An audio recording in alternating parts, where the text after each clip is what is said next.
Hi there, I am Mermaid Phantom. I am a Lake Michigan mermaid.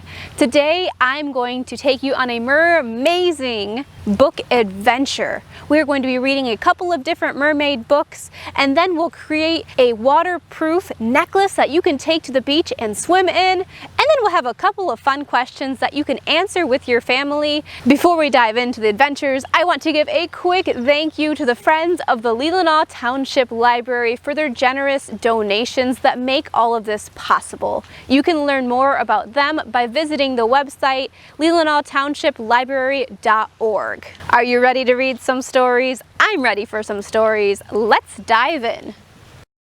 Today we're going to read 4 different mermazing stories. Are you ready to get started? We are going to begin with Tallulah, Mermaid of the Great Lakes. This is one of my favorite stories. In the blue, shallow water of the sea, a group of young mermaids splashed in the waves.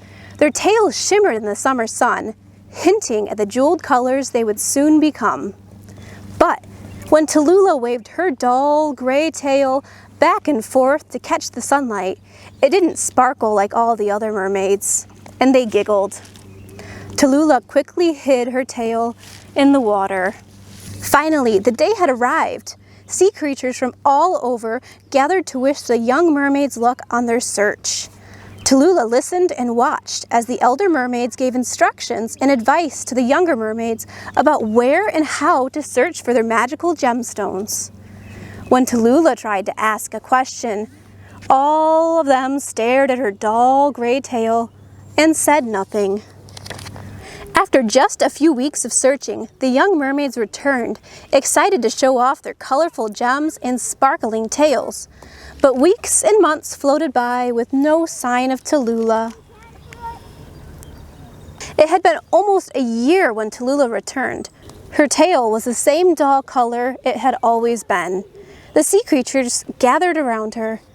Exhausted and sad, Tallulah whispered, "I've searched in every ocean. I've been to every sea. I cannot find my gem. Wherever can it be?" The elder mermaid spoke in a raspy, stern voice. "No ocean holds your gem, nor any sea of blue. Search no more, Tallulah. There is no gem for you." And the words fell like an anchor around Tallulah. It made her really sad. The sea turtle's deep voice interrupted the silence. "Have you looked in the Great Lakes?" "The what?" Seahorse exclaimed. "Never heard of 'em," Octopus grumbled. "That's ridiculous," the elder mermaid scolded. "Turtle, lakes don't need mermaids. Mermaids live in the ocean."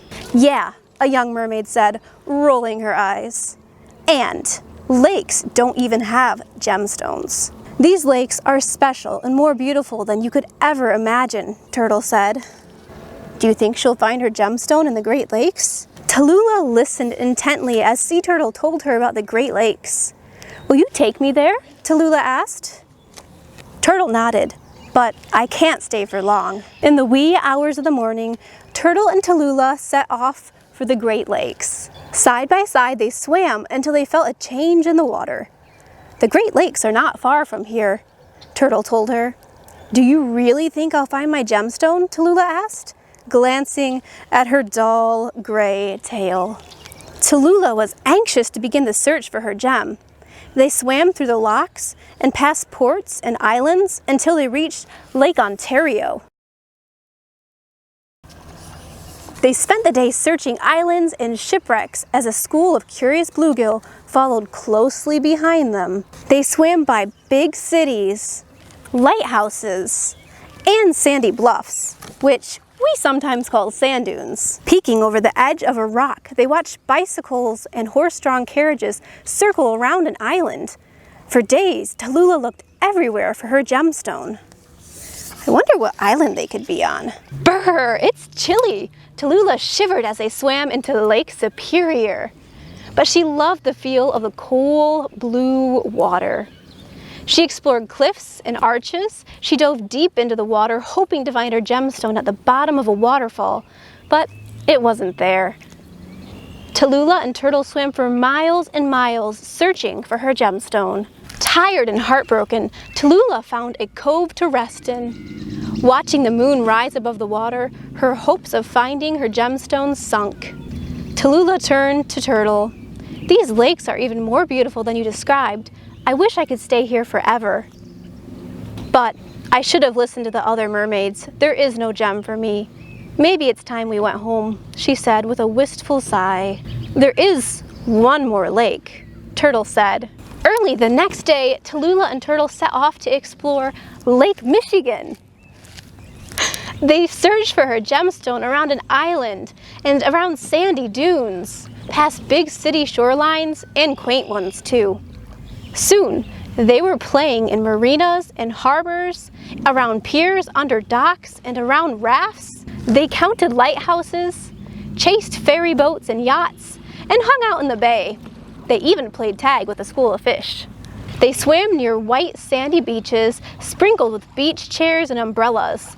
And they floated on their backs and watched kites diving and twirling in the sky, and the sun-kissed children building sculptures out of sand. I wonder what those sand sculptures could be called. They're always so cool. At the end of the day, Tallulah and Turtle drifted in the gentle waves and watched the sun sparkle across the water. Tallulah had been having so much fun that she hadn't even thought about finding her gemstone all day. "Thank you, Turtle," she said. "I forgot how much fun it is to be a mermaid." The sound of children playing on the beach reached Tallulah, and she was curious to get a better look at their sand castles. They waited until the beaches were empty before making their way to shore. They were admiring the sand castles the children had built when something caught Tallulah's eye.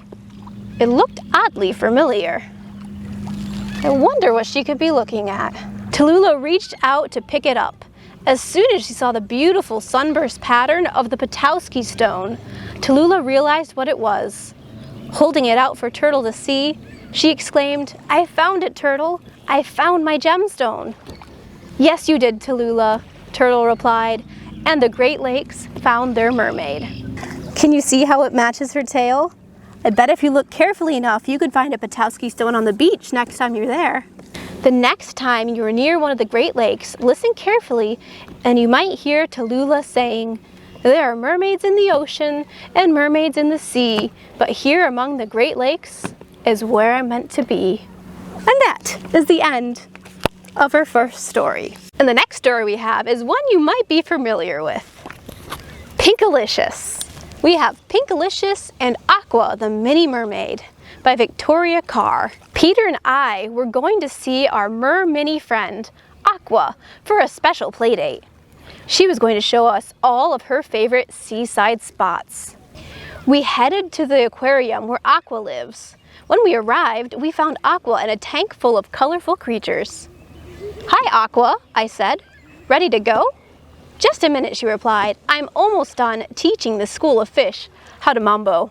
While we waited, Peter and I checked out the aquarium. "Look," I said, "that's a butterfly fish. And this one's called a parrotfish." I found a frogfish and a toadfish. We saw a goatfish, a scorpionfish, and a porcupine fish too. "Maybe they should call this a zoo aquarium," I said. At last, Aqua was ready for our adventure. She met us outside. "Let's go this way," she said, motioning towards the ocean. We scooped up Aqua in my pink bucket and skipped through the surf. Soon we reached a big hole filled with water. "Welcome to the tide pool," Aqua said. We leaned over the edge and peeked in. There were sea stars, clams, and sea plants everywhere. It was like a mini ocean, perfect for our miniature friend. "This is my favorite spot to think," said Aqua. "Clams make great listeners." Peter stepped on something flat and smooth as we walked along the coast. "What's this?" he asked. "Oh," cried Aqua, "a sand dollar! How wonderful!" Peter's eyes widened. "A sand dollar? Excuse me, Aqua, but I need to borrow this bucket."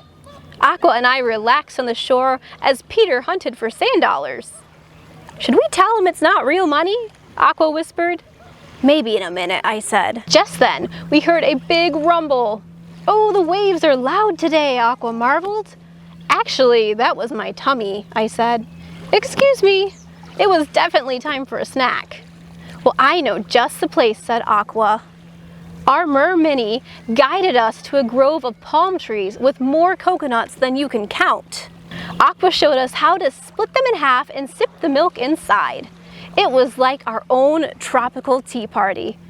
"May I offer you a little milk, Aqua?" I said, pouring some into a seashell. "Why, thank you," Aqua replied. "It goes perfectly with my seaweed sandwich." After we ate, Aqua said she had one more place to show us. "But this one is a surprise," she said with a smile. She led us to a cove and told us to close our eyes. We walked very, very slowly. "Now," said Aqua, "look around you." In the cove was the most beautiful collection of ocean treasures we had ever seen. There were seashells of every shape and color, pieces of sea glass that sparkled in the sunlight too. "This is where I keep all of my treasures that I find on my sea adventures," said Aqua. "It's my special collection. Do you like it?" But Peter and I couldn't answer. We were simply speechless. The three of us sat in the cove and looked out at the ocean. Everything was peaceful and quiet. Suddenly, Peter stood up. "Uh-oh," he said.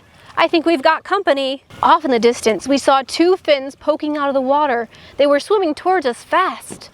"Are those sharks?" I asked Aqua. She gulped. "Oh, I hope not," she said. The fins got closer and closer. I was scared. "What are we going to do?" said Peter. "Maybe they just want to be friends," I said, though I wasn't too sure there was such a thing as a friendly shark. And just then, the creatures burst out of the water. They weren't sharks at all. They were dolphins. And not only that, they were pink dolphins. "Of course," said Aqua. "I should have known. Pinkalicious and Peter, meet Sandy and Shelly. They pass through here this time every single year." "Well, how do you do?" I said, curtsying. "Thank goodness you aren't sharks," said Peter. Sandy and Shelly bobbed their heads and squealed as they jumped all the way up high and did double flips. "I think they like you," said Aqua, "and they're putting on a show too." Sandy and Shelly leaped and twisted and twirled and splashed. When they were done, they nudged us with their noses. "They want you to join them," said Aqua. Peter looked at me. I looked at Peter. A swim with dolphins? How could we resist? As the sun began to set, we knew it was time to go home. Sandy and Shelly gave the three of us a ride back to the aquarium. "Goodbye," we called from the beach as their fins disappeared back into the ocean. We waved goodbye to Aqua and thanked her for showing us all of her favorite spots. "This beach is full of magic," I said, "and you're the most marvelous part." "Yeah," said Peter, "that's for sure." As I lay in bed that night, I could still smell the salty sea air. I made a wish upon a sea star that I'd be back to visit again soon. And that is the end of Pinkalicious and Aqua the Mini Mermaid. What a good story. And it does come with stickers too. And now, on to our next story. This one is called Pearl by Molly Idle. This is a very good story. In the vast sea of blue, some mermaids watched over the waves, breaking upon the endless beaches. Some kept an eye on the great coral reefs. Some tended to the towering forests of kelp rising from the ocean floor. Some guarded the giants of the deep. And Pearl deeply yearned to be one of them. She really wanted to help out in the ocean. "Mother, I'm big enough to help too," she said. "Yes, Pearl," her mother considered. "Come with me. I have something very important for you to look after." They swam up and up and up, past the breaking waves until the sandy shores stretched all around them. "This," said Mother, "is yours." She placed a single grain of sand in Pearl's hand. "Yours to care for every day and keep safe every night." "But Mother," protested Pearl, "you said I could help with something important." "The smallest of things can make a great difference, Pearl," her mother replied. "Can you see the tiny grain of sand? It's so tiny you can hardly see it." With that, Pearl was left alone. A wave of disappointment washed over her. She was surrounded by thousands of grains of sand, millions, billions, beyond counting. And here she was, entrusted with just one? Her heart grew heavy, and the weight of it pulled her down and down and down. She was pretty disappointed. She went all the way down to where the salt of her tears mingled with the seawater.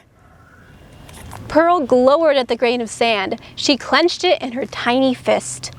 Then, from beneath her fingers came a faint light. But when Pearl opened her hand, it was gone. Pearl closed her hand around the tiny grain again, gently this time.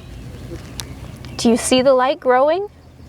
The sand resting on her palm had a luster to it that had not been there before. It looks a little bit different. I wonder what's happening. Every day, Pearl polished it, preserved it, and played with it.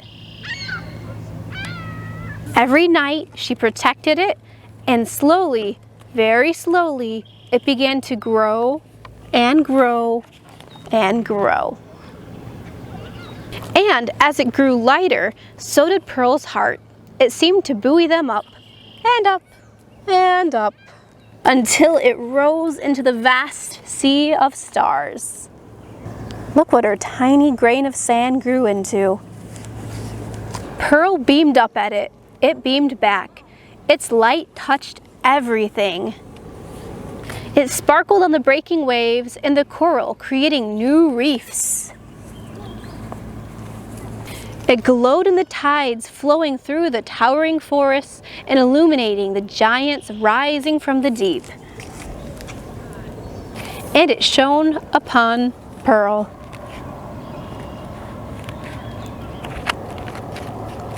The end. So her tiny grain of sand turned into something pretty big. I wonder if you can guess what that might be. I'll give you a hint. If you look up into the night sky, you might see it glowing pretty bright. And for our final story, we have a very special book called How to Catch a Mermaid by Adam Wallace and Andy Elkerton. And when we're done reading the story, make sure you stick around so you can learn how to make a mermazing waterproof necklace that you can swim with at the beach. Let's dive into this story. Oh, there goes some sand. How to Catch a Mermaid. Last week, I saw a mermaid. It's not something I'd pretend. I'd really like to catch her so she could be my friend. We'd have the best adventures, and I'd learn her mermaid ways. We'd tour her mermaid city, and we'd swim for days and days. Hey, you two, come follow me. I need you on my team. The water's where we need to plan our mermaid catching scheme. They're gonna catch a mermaid. But how to catch a mermaid? You don't learn this in school. We'll need to build a gentle trap, and we'll start near the tide pool. First, I have this jewelry box. She'll love this bait I bought her. She can't resist a treasure chest. Oh no, it's in the water. The crabs are carrying it away. Well, mermaids love bright, shiny things. A crown will catch her eye. We'll lure her in with this new trap, and then our net will fly. I hope you guys can hear me over the waves. I think a big boat went by. Her seaweed lasso snatched the crown. We'll need a different plan. Let's put a sparkly necklace down inside of a giant clam. She switched the necklace with a rock to stop the clam from snapping. Now she has another prize. We need some better trapping. We made a lasso of our own and hid it in the seaweed. She swam too fast for us to catch. Oh, when will we succeed? They're not having any luck, are they? Now let's try to switch it up and play some funky beats. Maybe that will draw her in. Oh no, there's sharks! Retreat! We escaped from all the sharks. That was a scary scene. But now we get to up our game with this cool submarine. This submarine has robot arms to catch our fishy lass. But this mermaid can't be caught. She really is too fast. It's time to pull out all the stops. We have to be quite sneaky.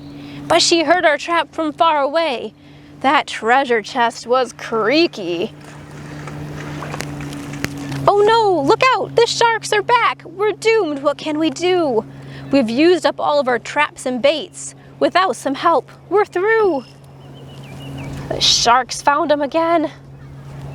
Our mermaid comes to save the day. She made a trap to save us. She scares the sharks and scoops us up. She really is courageous. Hooray, we're safe and back on land. 3 cheers to our mermaid. We'll miss her smart and clever tricks. We wish she could have stayed. And that is the end of our storytelling. Which book was your favorite that we listened to today? I hope you enjoyed them. Next, we're going to make a waterproof seashell necklace that you can take to the beach. And then after that, we'll have a couple of fun trivia questions that you can answer with your family. See you later. Thank you so much for reading all those mermazing stories with me. Now we are going to take a little bit of time to make a magical mermaid necklace that you can swim with in the water. I'm going to open up my handy dandy treasure chest and we'll see what's inside. Wow, look at all the amazing stuff inside of here. I bet we could make some really cool things. Inside of your gift packet that you got from the Leelanau Township Library, you'll find all the stuff that you need to make a necklace too. So you can use this video to follow along. First, you will need your sparkly mermaid seashell. You will need your piece of nylon cord. And last, you will need some beads. Let's get started with making our necklace. The first thing you need to do is grab your cord and stick it through the hole of your seashell, just like this. Then pull the cord so that your seashell is in the very center of it. If you need help, your adult friends can help you out. For the next step, pinch the 2 pieces of your colorful cord and wrap both pieces around one finger and pinch it with the other finger. You can have an adult friend help you out with this. Then, take these 2 ends and stick them through the loop and pull. We are making a big tight knot so our seashell doesn't come free. Now for the really fun part. We're going to take a bunch of different pearls of all different shapes and sizes, and we're going to stick them on both ends of our colorful string.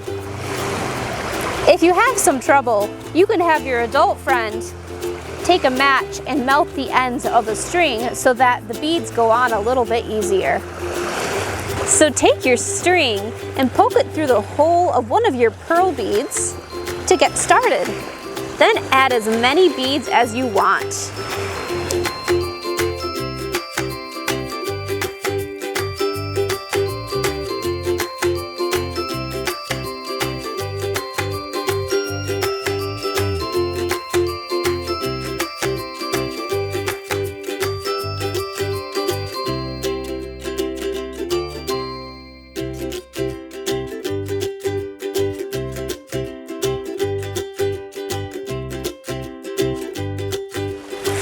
Once you're done putting pearls on your necklace, you can tie a knot right at the end of your last pearl.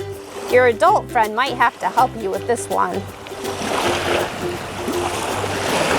Just like that. And you can add another knot on the other side.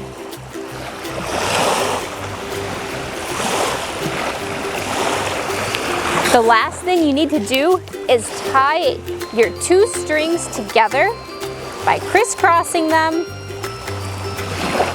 and going loop-de-loop. Once you have tied your last knot, you can slip your necklace over your head and you are ready to hit the beach. Thanks for watching. I hope you have a mermazing day. Stay tuned for the mermaid trivia.